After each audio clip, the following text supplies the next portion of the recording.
Ladies and gentlemen, Stephen Kalonzo Musyoka and Rigathi Gachagua are facing serious political headache right now. And that headache is being caused by none other than Edwin Sifuna, James Orengo, and Babu Owino. And that headache is Nairobi. Linda Wananchi is clearly crafting their winning team for Nairobi. Sasa nataka nichukue fursa hii ili niweze kumkaribisha dada yetu mmoja ambaye amekuwa mstari wa mbele kupigania Gen Z ambao Ruto walikuwa wameshika. Anaitwa Faith Odhiambo, alikuwa rais wa Law Society of Kenya. For those who've been following the political developments in the Republic of Kenya for a very long time now, Rigathi Gachagua had settled on Nairobi governor. Hata hii Nairobi tumepiga hesabu yenu na sisi iko sawa. Pale Nairobi wewe utasikia tu, sitaki niongee sana. Naangalia hapo Nairobi ni kufagia gema tunamaliza. That is a seat he wants to go to Mount Kenya. I want to say we shall have candidates in all the 47 counties, 280 constituencies, 1,450 wards. Sadly for Rigathi Gachagua, Babu Owino is also eyeing that seat. Mimi kama Babu Owino, watu wanasema kila siku usiseme nia yako, usiseme plan zako. Mimi kama Babu Owino, mimi naenda gavana wa Nairobi term ngapi? 2032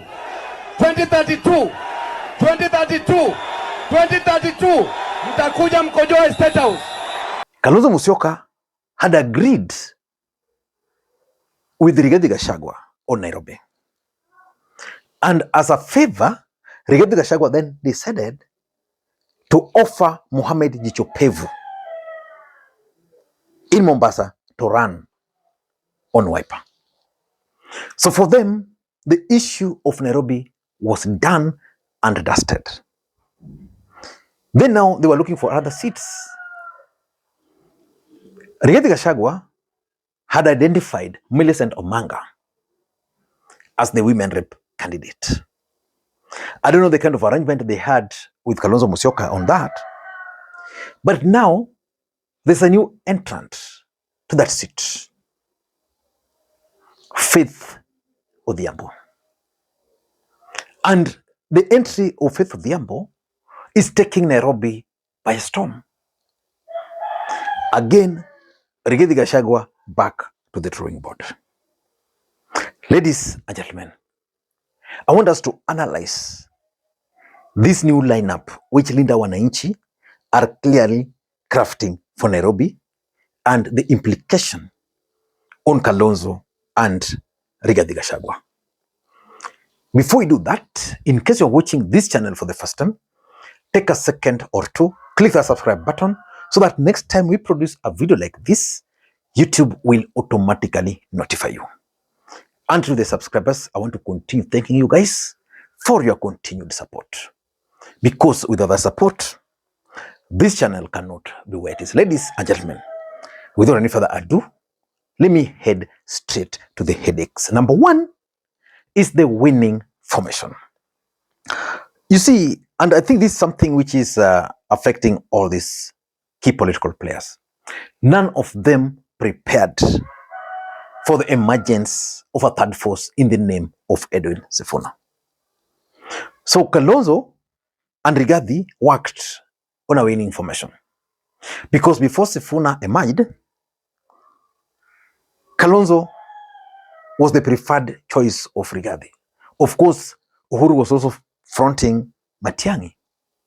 But let us focus on Rigathi and Kalonzo, because for them, they had already discussed the issue of Nairobi.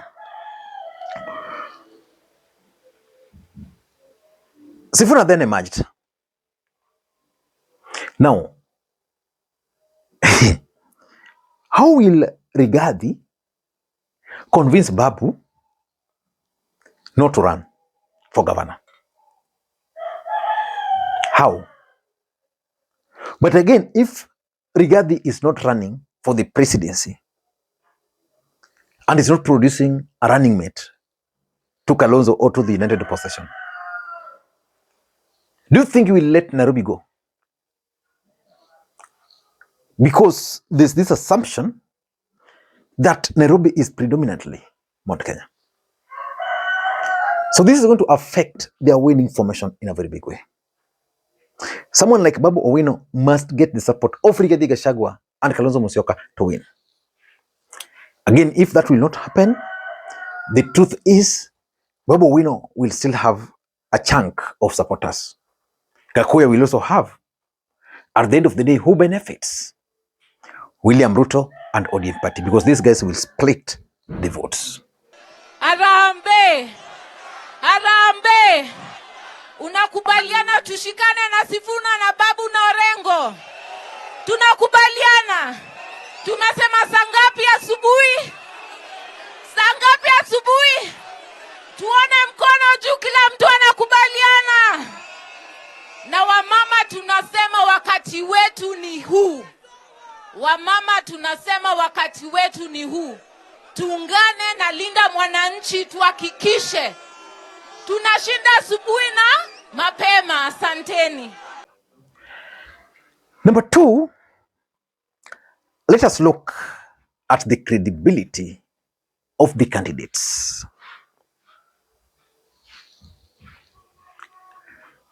Which camp presents the most credible lineup? And what are Kenyans looking for in political leaders? You have Gachagua, Babu. You have Millicent Omanga. You have Faith Odhiambo. And it's going to come down. Down. And because Linda Wananchi are trying to present the country with credible candidates, that cannot be said of Kalonzo's wiper. That cannot be said of Rigathi Gachagua's party. And Kenyans will have to make a choice. So will Rigathi go back to the drawing board and endorse Babu and Faith Odhiambo? Yeah? What about Kalonzo? Because Kenyans are also telling them something.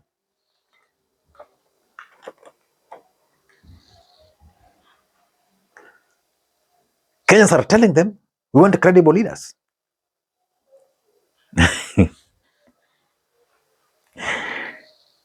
Number 3, this is going to work in favor of Ruto. They divide and rule.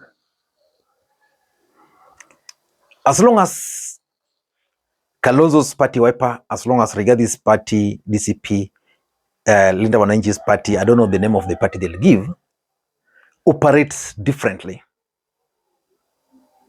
They are going to be divided. The supporters are going to be divided. At the end of the day, they are going to divide their votes. And the moment they will divide the votes, and it's going to be easy. For example, if Babu were to vie for the governor and Rigathi insist on Gachagua, they'll be divided. Babu will be destroying Gachagua kama kitu ingine, because it will be campaigns. So they're going to be divided. Who benefits if they are divided? Who? Yeah. So sometimes I look at these things and actually see the hands of the deep state. Yeah. Even the entry of Faith Odhiambo could be the work of the deep state to send these kind of signals. And number 4,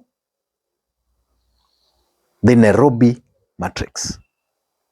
Remember, we began by talking of the winning formation, how the Nairobi factor will help in crafting the winning formation, because at the winning formation, you have the president, the deputy president, and of course those other seats.